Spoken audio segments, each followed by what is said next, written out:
Hello everyone, it's Dr. Mohit, and today we'll be going through cardiovascular embryology. In this embryology lecture series, we'll be going through heart development, cardiac looping, embryonic structures and their derivatives, atrial septation, ventricular septation, outflow tract formation, valve development, fetal circulation, and at last, step 1 style question. I'll be covering all of these topics in 3 lectures. First of all, heart morphogenesis. Heart is the first functional organ in vertebrate embryos. It beats spontaneously by week 4 of development. You can learn week 4 by knowing that heart has 4 chambers. The information in first aid regarding heart development is a bit deficient, so I'll add extra information. First of all, the heart development. This is a trilaminar stage embryo. At the trilaminar stage of an embryo, a primitive heart develops at the cranial-most portion of the developing embryo. If we cut this embryo and look at the transverse cross-section, we will see a structure like this. And if we cut this embryo and look at a coronal section of this embryo, a structure like this will show. We have 3 layers of the developing embryo: the ectoderm, the mesoderm, and the endoderm. The mesoderm is further divided into paraxial mesoderm, the intermediate mesoderm, and the lateral plate mesoderm.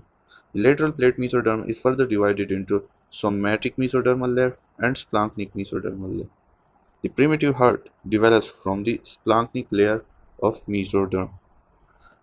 If we look at the coronal cross-section, we will come to know that a primitive heart develops at the cranial-most portion of the developing embryo. During the development of embryo, the embryo undergoes both lateral folding as well as craniocaudal folding. This is a coronal cross-section of the developing embryo. During the craniocaudal folding, the primitive heart, which is located at the cranial-most portion above head, moves toward neck, then it moves toward upper thoracic cavity as the body or the developing embryo is undergoing craniocaudal folding, and at last it moves to an adult or mature thoracic cavity. This is a transverse cross-section. In transverse cross-section, we have two distinct primitive heart field areas consisting of angiogenic cluster cells surrounded by two distinct pericardial cavities. During the lateral folding of the developing embryo, these two distinct endocardial tubes surrounded by pericardial cavities fuse to form a single endocardial tube surrounded by a single pericardial cavity. During the lateral folding, the foregut derived from the ectoderm is ingested within the developing embryo. The neural crest cells play a key role in the endocardial cushions, which forms different structures of the heart. Now we have cardiac looping.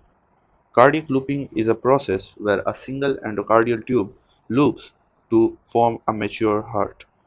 A primary heart tube loops to establish left to right polarity, and it also begins in week 4. Defect in left to right dynein, which is involved in left to right asymmetry, can lead to dextrocardia as seen in Cartagena syndrome. Cartagena syndrome is a triad of chronic sinusitis, bronchiectasis, and dextrocardia or situs inversus. In Cartagena syndrome, there is a defective dynein arm or dynein, which is a motor protein associated with microtubules, which helps in movement. In USMLE Step 1 style questions, instead of mentioning dextrocardia or situs inversus, they'll give you a radiographic image. They want you to have an understanding of radiographic images. This is a normal chest CT where heart is located within left-sided thoracic cavity, and this is an X-ray of a dextrocardia or a heart located in right-sided thoracic cavity. I'll not go through first aid in a typical fashion or in a pattern in which first aid is written. Instead, I'll teach related topics together in order to have better understanding of the topic. So I'll switch toward cardiac looping. This is diagrammatic or schematic representation of cardiac looping, where a single endocardial tube loops or rotates in a characteristic manner in order to form a mature heart. The the endocardial tube consists of following structures from top to bottom with a mnemonic ATB PPS. With at the top we have an aortic sac or aortic arch shown by red color. Then we have truncus arteriosus shown by purple color. Then we have bulbus cordus shown by light green color. Then we have primitive ventricle shown by light red color. Then we have primitive atrium shown by silver or gray color. And at last we have sinus venosus.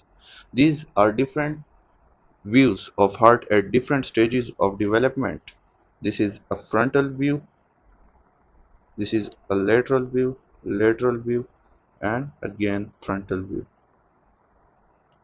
During cardiac looping, the bulbus cordus and atrium moves in a characteristic fashion, giving rise to a mature heart. The bulbus cordus moves in a VCR manner, while primitive atrium moves in DCL manner, where VCR stands for ventrally, caudally, right. The bulbus cordus moves ventrally, caudally, right, while primitive atrium moves dorsally, cranially, left. It moves dorsally, cranially, left. As the cardiac looping is undergoing, it resembles a structure somewhat like this at 35 days, and this is an adult or mature heart at 50 days. The aortic sac gives rise to an aortic arch.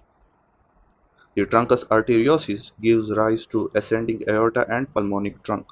The bulbus cordus gives rise to outflow tract of both left and right ventricles, while primitive ventricle and atrium gives rise to respective atria and ventricles.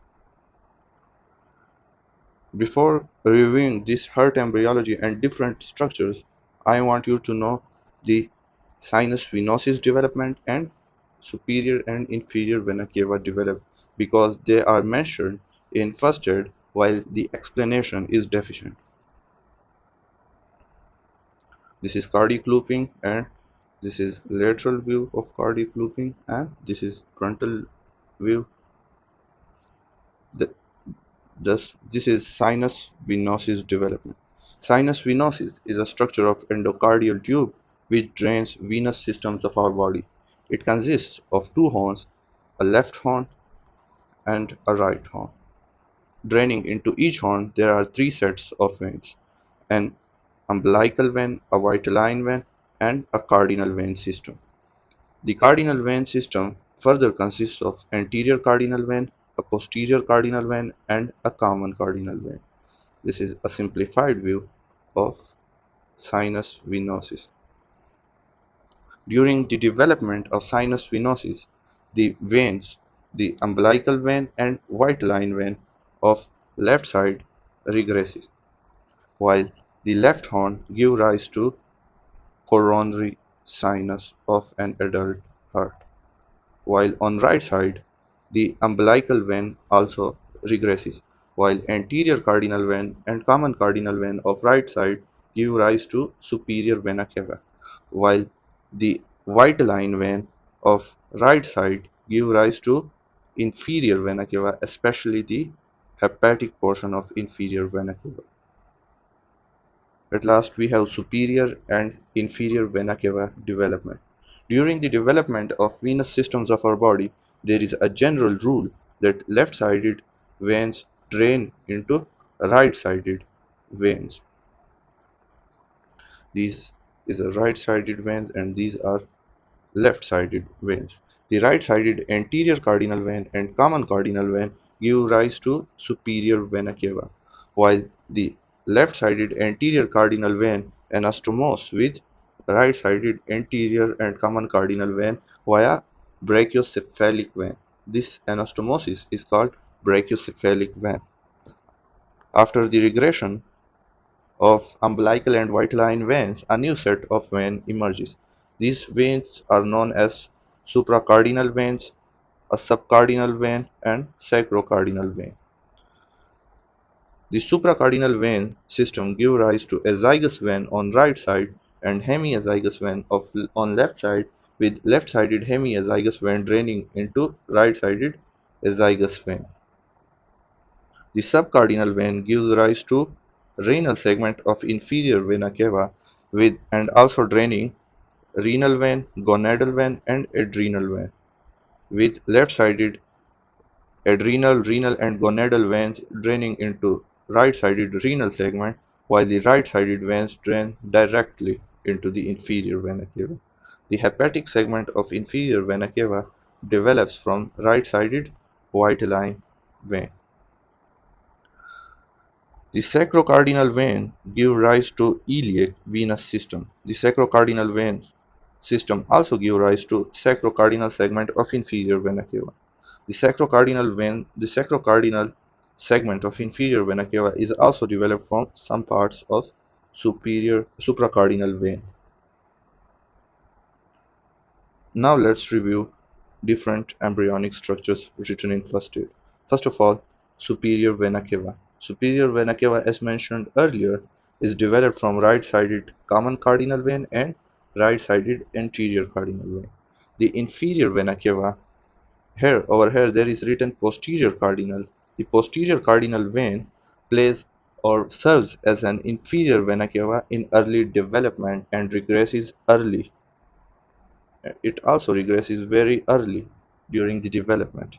The subcardinal vein gives rise to a renal segment of inferior vena cava, while supracardinal and sacrocardinal veins give rise to sacrocardinal segment of inferior vena cava, which is also known as post-renal segment of inferior vena cava, while the hepatic segment of inferior vena cava develops from right vitelline vein.